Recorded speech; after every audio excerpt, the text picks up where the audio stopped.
passar a palavra agora para o Christian Rosualba. O Christian, ele é o sócio responsável pelo escritório Rosualba França e Associados, na Argentina, um escritório já de longa data. Quantos anos, Christian? 12 anos.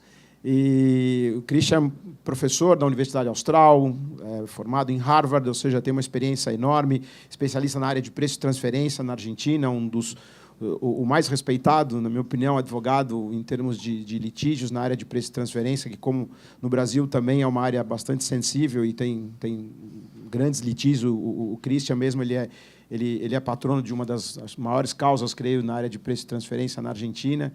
E ele vai falar um pouquinho para a gente do atual ambiente na Argentina. A ideia é que todos falem espanhol. Ele pedia a eles que falem bastante bem devagar, despacio. E caso alguém não entenda, ou, enfim, por favor, me pergunte, eu peço para eles repetirem, eles vão ter o maior prazer em falar devagar e repetir novamente aquilo que eles estiverem falando. Christian, a palavra é sua. Perfecto. Muito obrigado. Gracias, antes que nada, al profesor Eurico de Santi y a la Fundación Getúlio Vargas por recibirnos tan generosamente como todos los años en esta casa, que, como les decía ayer, ya la sentimos como propia. El desafío que tenemos hoy en el tema que vamos a plantear, que desde el punto de vista, si se quiere, político, de timing, es extremadamente oportuno, porque, como ustedes saben, hemos tenido un cambio político importante en Argentina en los últimos 6 a 7 meses. Es decir, en diciembre del año pasado tenemos una nueva administración, un nuevo presidente, un nuevo gabinete y una forma distinta de encarar las cosas a como se venían haciendo en los últimos 10 o 12 años. Así que el objetivo de esta presentación es dedicar estos 15 o 20 minutos a poder repasar las principales medidas tributarias que fueron tomadas en este primer semestre, de modo tal de que ustedes puedan tener una imagen, una impresión de qué es lo que se ha hecho, hacia dónde está marchando Argentina, que desde el punto de vista de la integración con el resto del mundo, desde el punto de vista de promover la actividad económica, con muchos de los principios que el profesor Eurico de Santi estaba señalando en su presentación, se está trabajando fuertemente y hay una gran preocupación digamos, del gobierno actual, justamente de fomentar la isonomía, la neutralidad del sistema tributario, reducir los impuestos distorsivos que existían hasta el momento y que eran muchos, y que se ha hecho mucho en estos 6 meses, pero que queda mucho por hacer también. En este contexto, un rápido repaso del sistema tributario para que podamos entender cuál es el stock de impuestos que recibe la administración y qué se está haciendo sobre ese stock de impuestos para modificarlo en un proceso gradual, qué se ha hecho hasta ahora, qué es lo que se va a hacer hacia adelante. Un impuesto a las ganancias que se recibe en el caso del impuesto a la renta de las sociedades, Corporate Income Tax, 35% a nivel de las sociedades, y en los últimos 2 años, como no había plata que alcance para mantener tanto déficit público y un Estado tan grande, se extiende el impuesto a la renta societaria agravándose con un 10% adicional las distribuciones de dividendos. Es decir, las sociedades, cualquier empresa brasileña que tenía una subsidiaria en Argentina iba a pagar un 35% de impuesto a las ganancias de la sociedad y un 10% adicional sobre los dividendos que distribuyera. Un impuesto a la ganancia mínima presunta, que era una versión bastante anómala y patológica de lo que en el pasado fue el impuesto al patrimonio neto, pero bastante más gravoso, porque en vez de gravar al 1% el patrimonio neto social, gravaba al 1% los activos exclusivamente. Entonces, si la sociedad no tenía ganancia, este impuesto actuaba o operaba como una mínima tributación presunta del 1% calculado sobre el valor de los activos. Es decir, no se podían deducir los pasivos y la base imponible no era el patrimonio neto, sino exclusivamente activos. obviamente que generaba una tributación inconstitucional, en tanto iba más allá de la capacidad contributiva de las sociedades. Muchas sociedades, obviamente ese activo estaba financiado con un pasivo y el resultado neto, la genuina capacidad contributiva, era el patrimonio neto, pero como el impuesto solo capturaba el activo, hubo muchas acciones judiciales, muchas declaraciones de inconstitucionalidad en distintos tipos de industria, en distintos tipos de actividad, y convivíamos con un impuesto a la ganancia mínima presunta extremadamente patológico, distorsivo, que violaba todos los principios de isonomía del sistema tributario, porque se gravaba una capacidad contributiva inexistente. Impuesto al valor agregado a nivel nacional, de amplia base, 21% de alícuota. El impuesto sobre los bienes personales, que es el impuesto a los activos, pero para las personas físicas, con un esquema de alícuotas que llegaba al 1,25%, activos gravando a los residentes argentinos por sus activos, tanto dentro de Argentina como fuera de Argentina. Y a la alícuota llegaba cuando se excedían los 5 millones de pesos, que estamos hablando de cifras del orden de los $300.000, o sea, no estamos hablando de fortunas muy importantes. Rápidamente uno llegaba a la alícuota del 1,25%. Es decir, que si uno no tenía ningún género de rentas, pero tenía riqueza en el país o en el exterior, e incluso podía ser su propiedad, su casa, sus inversiones inmuebles o inversiones de portafolio, en exceso de aproximadamente $300.000 ya se llegaba al 1,25%. Impuestos internos a los consumos selectivos, vamos a ver que en términos recaudatorios no son importantes, pero es, a diferencia del IVA, que es un impuesto a los consumos general, los impuestos internos gravan consumos selectivos que la ley tributaria quiere desincentivar, como alcoholes, cigarrillo, tabaco, etcétera. El impuesto a los débitos y créditos en cuenta corriente, que es, digamos, un instrumento meramente recaudatorio, pero por todos los movimientos bancarios, a una alícuota del 0,4% se graban los movimientos bancarios. Sin justificación tributaria o razonabilidad de política tributaria ninguna, pero eficiente desde el punto de vista recaudatorio. Teníamos derechos de exportación extremadamente gravosos. Para que se den una idea, en los últimos 10 a 12 años de Argentina, cada exportación de agrocommodities, estamos hablando de soja, trigo, maíz y sus productos derivados, aceites, etcétera, estaban gravados a una alícuota en el rango en promedio, había alícuotas más altas, más bajas, pero en un promedio del 30 al 35%. O sea que cada $100 que se embarcaban de grano fuera de Argentina, entre 30 y 35 dólares le iban a parar al gobierno argentino, lo que generaba un disincentivo muy, muy grande a la producción local y a la exportación. Y la actual administración recibe, digamos, el país en condiciones ciertamente muy delicadas en lo que tiene que ver con lo que se llaman las industrias regionales. Es decir, todo lo que se produce, obviamente, la producción agropecuaria que está cerca de los puertos, que está cerca de la infraestructura, que está en la pampa húmeda, hablamos de Santa Fe, Buenos Aires, etcétera, podía soportar esas cargas fiscales porque no tenía mayores costos de transporte. Pero imagínense las economías regionales o más periféricas que están más cerca de la frontera con Chile o que están más ubicadas en el sur o en el norte argentino, digamos, los desincentivos y los costos de transporte y de logística eran tan altos que todas esas economías regionales estaban muy postergadas. Derechos de importación bajos, pero como medidas pararancelarias o de protección de la industria doméstica. Y después impuestos a los consumos selectivos, como es a la producción y distribución de combustibles, impuestos internos. Tributos provinciales. Acá me voy a referir exclusivamente y porque tiene vinculación con la propuesta del profesor Eurico de Santi al impuesto sobre los ingresos brutos. Es un impuesto extremadamente distorsivo, que lo aplican todas las provincias, tenemos 24 provincias y Ciudad de Buenos Aires. Básicamente aplica una alícuota mayor, menor por jurisdicción, pero en promedio del 3% a la facturación bruta de bienes y servicios. No hay gastos deducibles, a diferencia del impuesto a las ganancias. Facturación bruta 3%.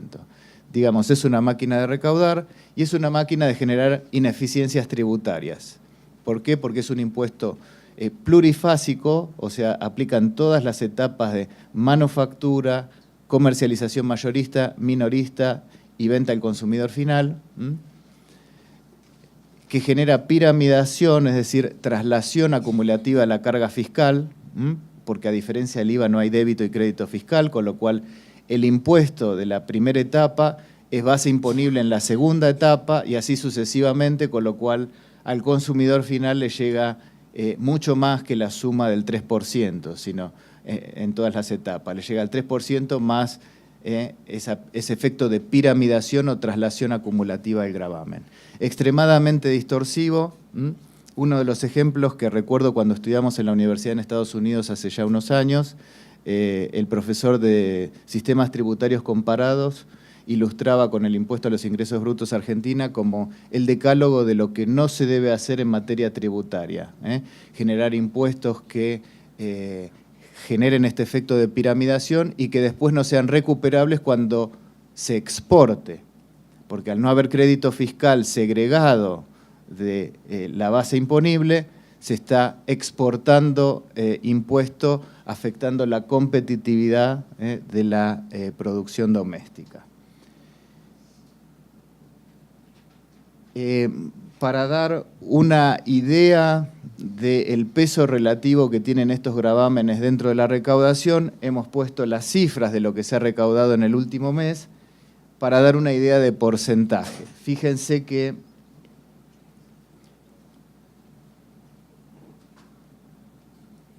el impuesto que más recauda es el impuesto al valor agregado, impuesto al consumo, del orden del 24%, impuesto a las ganancias con prácticamente un 18%, es decir, esta cifra ha mejorado a lo largo del tiempo, es decir, la imposición a la ganancia con su efecto, digamos, redistributivo, ha mejorado bastante en los últimos años. Débitos y créditos bancarios, este impuesto anómalo recauda mucho, bastante ineficiente, pero recauda, y se lo mantiene creo que exclusivamente por eso, porque es fácil de recaudar, son las entidades financieras las que tienen que colectar este gravamen y depositarlo, por lo cual es un instrumento de recaudación desde el punto de vista estrictamente recaudatorio, eficiente. Después tenemos derechos de exportación, una recaudación del orden del 4%. Van a ver que esta cifra es significativamente menor porque ahora vamos a la reforma tributaria. Una de las primeras medidas fue reducir significativamente todo el stock de derechos de exportación, prácticamente un 70, un 80% de los derechos de exportación fueron absolutamente derogados como una de las primeras medidas que hizo el gobierno. Por eso baja el 4%, pero esta cifra, si la hubiéramos tomado octubre, noviembre del año pasado, estaría más cercana a un 14, a un 15%. Derechos de importación, fíjense, el resto de los gravámenes no tiene un peso relativo, perdón, a ver, ahí estamos. Derechos de importación, fíjense, no tienen un peso significativo, los impuestos internos a los consumos selectivos tampoco.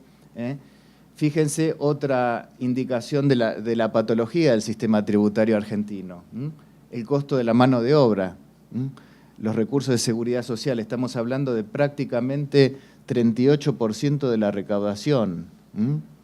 Y esto se integra no solo en recursos de la seguridad social, que son un sistema social de seguridad social bastante ineficiente, pero hay también un 5% de contribución obligatoria a las obras sociales de los sindicatos, que es como se financia el corporativismo sindical argentino, ¿no?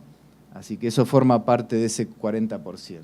Por eso cuando ustedes ven sindicalistas en Argentina que tienen buen nivel económico, ahí entienden de dónde está la fuente de financiamiento. Es decir, los sindicatos son reconocidos por el gobierno como entidades gremiales, es la afiliación de quienes quieran trabajar en esas especialidades de los distintos sindicatos es obligatoria, lo mismo el aporte del 5% de la nómina salarial a las obras sociales de los sindicatos. Esa es la caja. Bien, las características de nuestro impuesto al valor agregado son muy similares, son muy alineadas a la propuesta del núcleo de estudios fiscales. Grava la producción de bienes y servicios en todas las etapas mediante el sistema clásico europeo de sustracción impuesto contra impuesto. Una definición muy amplia, generalizado en la década de los 90 a prácticamente toda la producción de bienes y servicios, mínimas exclusiones, prácticamente algunas exenciones que se refieren a bienes de primera necesidad que no funcionan bien, porque hay mucho contenido político en eximir productos de primera necesidad, pero en vez de fomentar el consumo de esos bienes o de traducirse en una reducción de la carga fiscal sobre esos bienes de primera necesidad, diría que se logra el efecto opuesto, porque cuando se exime un bien en la última etapa de la cadena, lo que se está haciendo es aumentando como costo todo el crédito fiscal de la cadena. Con lo cual ahí hay algunos temas puntuales que corregir, pero son exenciones mínimas, diría, de muy pocos productos y que vienen heredadas de viejos sistemas tributarios y de discusiones políticas carentes de demasiada sustancia técnica. Aplica exclusivamente a nivel federal y se coparticipa. Los impuestos generales, cuando decimos que se coparticipa, quiere decir que los recauda la nación y la mitad de lo que recauda se divide entre todas las provincias. Bueno, y ahora vamos concretamente a las medidas de reforma tributaria que tuvo el gobierno. Entonces, vimos rápidamente el stock de impuestos, vimos qué peso tiene en materia de recaudación y ahora vamos a ver rápidamente cuáles son las medidas que se tomaron en este primer semestre y hacia dónde estamos marchando.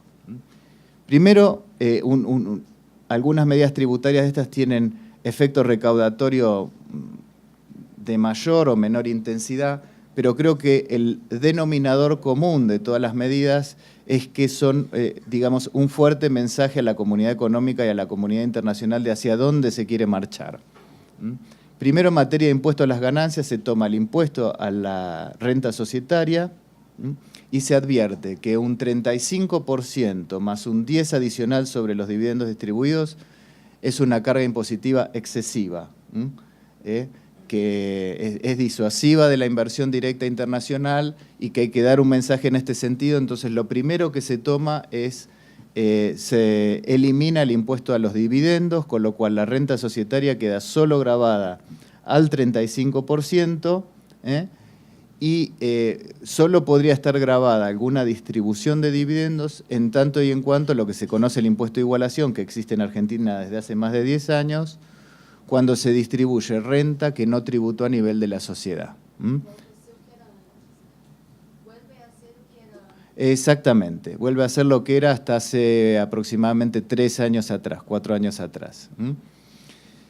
Se adaptan las normas sobre renta mundial. Probablemente ustedes sepan que Argentina tiene parte del paquete de reforma impositiva, fue un régimen de amnistía fiscal o de blanqueo, con una alícuota del 10% para quienes declaren los activos hasta fin de este año y 15% para quienes declaren sus activos ocultos hasta marzo del año que viene. Y en ese contexto había normas extremadamente ineficientes, como por ejemplo la que decía que si un argentino tenía inversiones en el exterior y producía una ganancia de capital, vendía un título, un bono, una propiedad, el costo computable se actualizaba al tipo de cambio histórico de la fecha cuando lo compró. Entonces imagínense que pasamos en los últimos 12 años de un dólar de 4 a un dólar de 15, si uno actualizaba, tomaba el costo computable a dólar de 4, cuando vendía el bien podía tener una ganancia en dólares que por ahí, por decir una cifra, era del 20%, pero al no actualizar el costo computable, ese impuesto se le hacía del 40, del 50, del 60%. Entonces, la otra definición que se tuvo y para fomentar el blanqueo es que las ganancias de capital, el costo computable se toma al tipo de cambio al mismo momento en que se vende el activo. Es decir, que se toma un costo en dólares medido en moneda homogénea y se paga exclusivamente por la verdadera ganancia en dólares que se tiene por la diferencia entre el costo de compra y el precio de venta en dólares. Si ya no hay más resultados de dejar atrasado el tipo de cambio. Entonces, si alguien compró, por ejemplo, una propiedad en el exterior a $10.000 y la vende a $12.000, solo va a pagar por $2.000, pero no va a pagar adicionalmente por tener $10.000 de costo valuados a un tipo de cambio de hace 10 años atrás. ¿Se entiende el concepto? ¿Solo para renta de fuente foránea? Eso está actualizado para renta de fuente foránea y el ajuste por inflación impositivo para las rentas de fuente doméstica es el próximo debate de reforma impositiva. Parte del blanqueo es un muy buen punto, parte del blanqueo que hizo esta administración es generar una comisión para una reforma impositiva integral en donde se va a tratar el tema del ajuste por inflación. Obviamente hay que entender que en un proceso de transición todas estas medidas implican una baja en la recaudación, entonces hacer una transición con baja de recaudación es un tema sensible desde el punto de vista político. Entonces, la recaudación adicional se está esperando del régimen de blanqueo que se considera va a ser bastante exitoso. El impuesto a la ganancia mínima presunta, ¿se acuerdan este impuesto del 1% sobre los activos empresarios? Derogado a partir del 1/1 del 2019. Se acabó este impuesto. Impuesto a los bienes personales, ¿se acuerdan ese que mencionaba la riqueza de las personas físicas en el país o en el exterior? Se reduce a la mitad. Del 1,25 para este año termina en 0,75 con un esquema de reducción gradual para los siguientes 3 años. Se baja al 0,5 y se baja al 0,25 para 2018 en adelante. Estamos hablando de una reducción significativa. El objetivo es también fomentar la amnistía fiscal. Blanqueen los activos porque ya no más el Estado no va a ser socio en el 1,25 de su patrimonio todos los años. La idea es que quede en un 0,25 de acá a 3 años.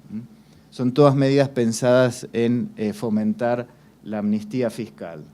Y se crea esta comisión bilateral o bicameral, digo, porque es de miembros de la Cámara de Diputados y de Senadores que tienen que en un año producir una reforma impositiva integral en donde vienen las otras asignaturas pendientes, entre ellas el ajuste integral por inflación. Expectativas, un régimen de transparencia fiscal, el régimen de amnistía fiscal advierte que se va a generar un registro de entidades con inversiones pasivas en el exterior, controladas por residentes argentinos, anticipando de que se viene un régimen de transparencia fiscal importante. Es decir, el mensaje es, si bajo el régimen de amnistía fiscal los argentinos sinceran todo su patrimonio, en estos plazos y con estas alícuotas que les mencionaba del 10 y del 15%, quienes sinceren todo su stock de patrimonio no van a tener problemas tributarios hasta para atrás, es decir, hay lo que se llama una ley tapón que dice de que si uno es sincero en el stock de riqueza que tiene, no se mira para atrás y quiere decir que no se analizan las declaraciones juradas, no se mira si los gastos deducibles eran correctos, incorrectos en los años no prescriptos. No se va a mirar el consumido, que entiendo que acá está generando, por lo que discutíamos antes, un problema muy serio sobre si está cubierto o no por la amnistía. La amnistía argentina es bien clara de que si uno sincera el stock que hoy tiene, todo lo que haya consumido en el pasado no va a ser, queda protegido por el régimen de tapón fiscal. Es decir, que si uno dice, me queda $1.000.000 y en los últimos 5 se consumió $7 millones, al Estado argentino no le interesa recaudar sobre el consumido de 7. Quiere que sea franco en lo que hoy tiene y que pague el 10% en lo que hoy tiene. Y el consumido queda protegido por esta ley de tapón fiscal, como la llamamos. Se viene un impuesto a la herencia. También anticipó Macri que parte de su paquete impositivo y de generar isonomía, igualdad, etcétera, es que los hijos que no trabajaron no vivan de la plata del padre, sino que hagan su propia riqueza, así que se viene eso también. Se está discutiendo, algunos gobernadores lo plantearon, la posibilidad de que se derogue el impuesto a los ingresos brutos a nivel estadual y que se haga una alícuota adicional de impuesto al valor agregado para evitar las distorsiones que genera ese impuesto provincial que les mencionaba antes. Así que esto es en apretada síntesis. Ahora vamos a las preguntas, Julio. Estas reformas las pudo hacer el Poder Ejecutivo por sí solo o necesitaba el apoyo de la Cámara, no sé si es bicameral. Es bicameral, es igual que el Congreso de los Estados Unidos, o sea, diputados, senadores. Todo lo que tiene que ver con reforma impositiva tiene que entrar como Cámara de Origen por la Cámara de Diputados. Así que es una muy buena pregunta. Esto fue manejado políticamente en un consenso del gobierno actual con la oposición y con una oposición que hoy está fragmentada porque el principal partido opositor, que es el peronista, está dividido entre unos pocos y cada vez minoritarios que apoyan a la expresidenta y una mayoría que se está alineando con esta nueva tendencia y que empiezan a entender que si quieren tener resto político tienen que competir con la actual administración en buenas propuestas y no quedarse en el pasado.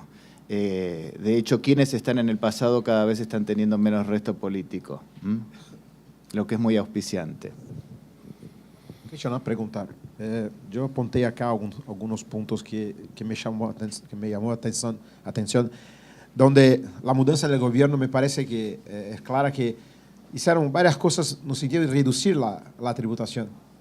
Diferente de muchos gobiernos que siempre buscan recaudar más y aumentando la tributación, como reduciendo los impuestos sobre los dividendos, haciendo ajuste por inflación de la venta de bienes, no tributando sobre la variación cambial, no tributando sobre la inflación. Esa es la percepción que ustedes tienen también de una cosa que van a recaudar probablemente más, pero con el desarrollo van a recaudar más en términos de la tasa, pero van a recaudar mucho más por cuenta del desarrollo más grande. ¿Eso es la percepción también o no? Sí, esa es exactamente la percepción y ese es exactamente el punto de presión, ¿no? Es la eterna discusión de la curva de Laffer, ¿no? Y la reforma que hizo Reagan en su momento de si bajamos los impuestos, cuál es el tiempo que tarda la economía en reactivarse y cuál es la tasa de interés con la que financiás ese déficit en el corto plazo que no sea más alta que el costo de recaudación que estás entregando, digamos, ¿no? Esa es la gran discusión. Creo que en esto, lo que el gobierno está pensando para cubrir este déficit, porque además hubo una injusticia social muy, muy importante en los últimos 10 a 12 años, que es que todo el sistema jubilatorio, es decir, a los grupos de poder que en Argentina no tenían poder de choque, como son los jubilados, no se les actualizó la jubilación. Entonces, con alícuota de inflación del 30 a 35%, prácticamente los que en peor condición estaban eran los que menos posibilidades tenían de quejarse y de incidir. O sea, los sindicatos obviamente siempre tenían sus paritarias, sus actualizaciones por inflación o más todos los años, porque si no hacían huelgas, pero los jubilados argentinos eran los más postergados. Entonces, parte de la ley de blanqueo es el primer capítulo de la ley de blanqueo es el capítulo que se llama el Acta de Reparación Histórica a los Jubilados Argentinos, que Macri lo utilizó ese capítulo, más allá del tema de la sensibilidad social, lo utilizó para generar consenso para que el blanqueo había que aprobarlo. O sea, que quien no aprobara el blanqueo, y al principio había una oposición muy, muy grande, iba a quedar como que no iba a generar fondos para producir la reparación histórica a los jubilados argentinos. Con lo cual ahí hubo una movida política muy, muy interesante. Sí, en el corto plazo vamos a tener algún punto más de déficit que se espera compensar básicamente con este año con la recaudación que produce por una vez el blanqueo, este 10 y 15%. una de las, probablemente la única medida que quedó positiva, digamos, de la administración anterior en términos macroeconómicos es que Argentina había quedado con un nivel bajo de endeudamiento exterior, de las tasas más bajas de endeudamiento sobre PBI, con lo cual parte también se está de lo que tiene que ver con inversión en infraestructura, que Argentina quedó también muy postergada. Esa inversión en infraestructura se va a financiar con endeudamiento y con algunas opciones interesantes del régimen de blanqueo, que cuando son activos blanqueados invertidos en infraestructura o en inversiones inmuebles de distintos tipos, se puede blanquear a tasa cero. Se puede blanquear a tasa cero si se le presta 3 años al gobierno sin interés, es decir, hay opciones, ¿no? Pero es un régimen, diría, bastante bien pensado, bastante bien pensado. O sea, el blanqueo no es solamente para recaudar, hay también una política de desarrollo. O sea, de desarrollo económico. Traga la plata, sí. Empresta al gobierno, te da una tasa cero de impuesto, tú blanqueas todo y quedamos todos felices. Exacto. Y incluso mucha inversión en el sector privado. O sea, se están generando fondos de inversión abiertos para invertir, por ejemplo, en economías regionales, en infraestructura de edificios, oficinas. Hay todo un menú de fondos abiertos de inversión que también se puede blanquear a tasa cero, que el objetivo del gobierno es que se tenga que inmovilizar en esos fondos plata por 5 años, pero algunos tienen una tasa de rentabilidad del orden del 10 al 15% en dólares, o sea, rentabilidades muy, muy interesantes. Fondos que se están ofreciendo para construir en oficinas AAA, administrados por las constructoras grandes de Argentina y que producen esas tasas están ofreciendo esas tasas de rentabilidad, pero lo que la ley dice es, ese fondo es fiscalizado por la Comisión Nacional de Valores, o sea, son fondos abiertos bajo el control de lo que sería el equivalente en Argentina a la Securities and Exchange Commission, o sea, no cualquiera puede tener estos fondos, o sea, son fondos regulados, abiertos, controlados, y que la norma de blanqueo lo que dice es hay que inmovilizar en esos fondos 5 años la plata.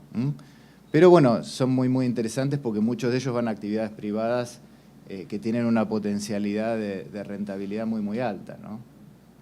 El stock de oficinas, por ejemplo, AAA en Buenos Aires se quedó en los últimos 10 años, entonces hay ya inversores que están capturando esas oportunidades y están ofreciendo invertir en esos segmentos.